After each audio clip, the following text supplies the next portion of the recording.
आज जिस पर्सनालिटी की मैं बात करूंगी, ये यंगेस्ट एमपी है। ये अक्सर टीवी डिबेट्स में अपने लॉजिक और अपने आर्गुमेंट से बड़े बड़ों की बोलती बंद कर देते हैं। ये अब तक थे तो आपके, लेकिन अब लगता है कि जल्द ही ये परिणीति के हो जाएंगे। आप समझ ही गए होंगे मैं किसकी बात कर रही हूँ। Politician, CA, actor, model, Parineeti के रूमर्ड बॉयफ्रेंड राघव चड्ढा की। राघव चड्ढा की लाइफ से जुड़ी वो बातें मैं आपको बताऊंगी जो आपने शायद ही सुनी होंगी। कब दिल्ली की एक बिजनेस फैमिली से आने वाला राघव चड्ढा बना पॉलिटिशियन। क्यों राघव चड्ढा जो सीए कर चुके थे वो सीए छोड़कर पॉलिटिक्स में आए, और कैसे राघव चड्ढा पॉलिटिक्स करते करते प्यार में पड़ गए।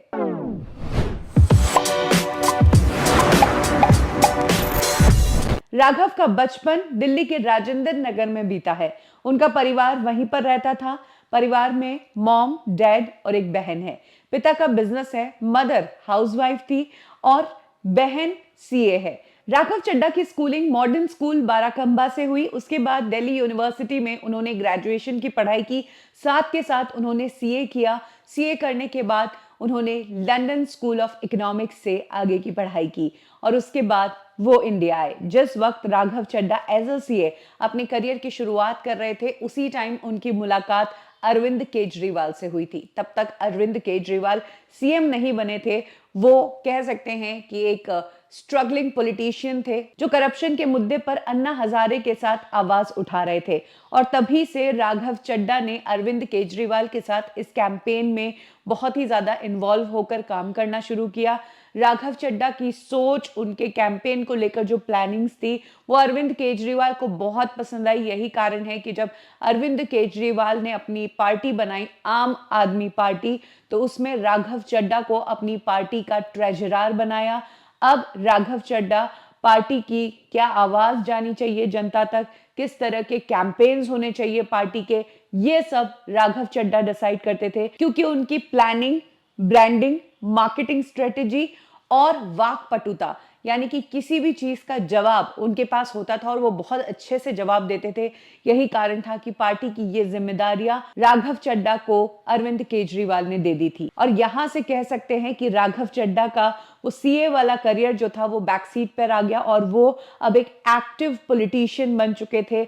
वो आम आदमी पार्टी के बिहाफ पर टीवी डिबेट्स में लड़ते थे। आम आदमी पार्टी पर अगर कोई इल्जाम लगते थे तो उसके जवाब राघव चड्ढा देते थे।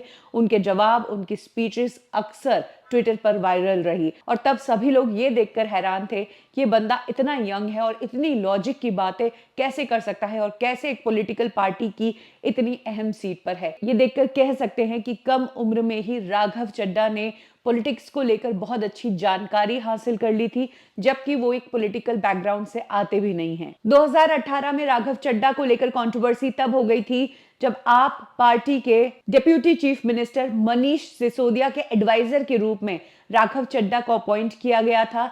लेकिन इसके 75 दिन बाद राजनाथ सिंह ने राघव चड्ढा को इस पोस्ट से हटा दिया। इस इंसिडेंट पर राघव चड्ढा ने कहा तो कुछ नहीं, लेकिन 75 दिन काम करने के लिए राघव चड्ढा को जो सैलरी मिली, वो सैलरी उन्होंने फिर से राजनाथ सिंह को लौटाई।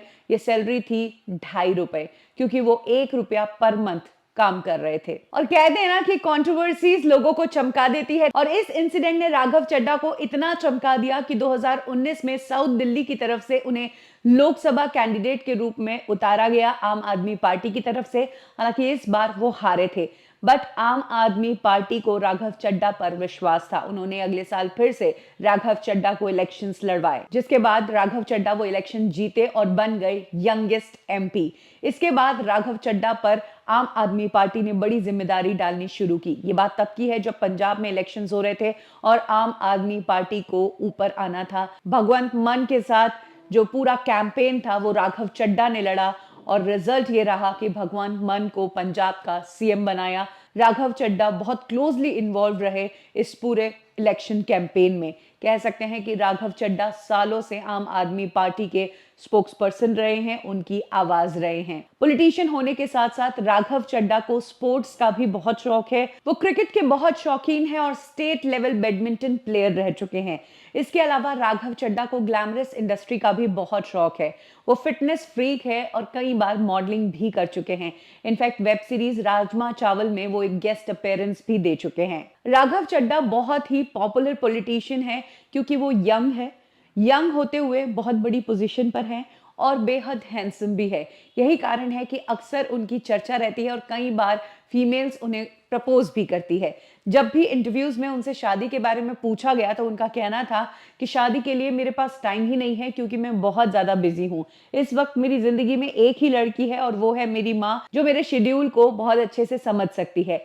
ये इंटरव्यू राघव चड्ढा ने कुछ सालों पहले दिया था, लेकिन अब राघव चड्ढा बदल चुके हैं। इन दिनों राघव चड्ढा कई बार परिणीति चोपड़ा के साथ नजर आ रहे हैं। कभी वो परिणीति के साथ मुंबई में नजर आते हैं तो कभी परिणीति उनसे मिलने के लिए दिल्ली चली जाती है। कहा गया कि राघव चड्ढा और परिणीति के पेरेंट्स ने मुलाकात कर ली है, आपस में दोनों फैमिलीज ने बात कर ली है और जल्द ही एक रोके की डेट फाइनलाइज की जाएगी जब राघव चड्ढा और परिणीति चोपड़ा की सगाई होगी।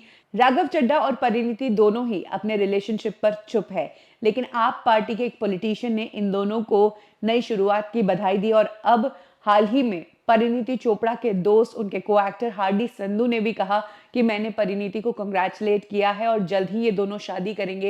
ये अपने आप में कंफर्म करता है कि जल्द ही परिणीति राघव की हो जाएगी।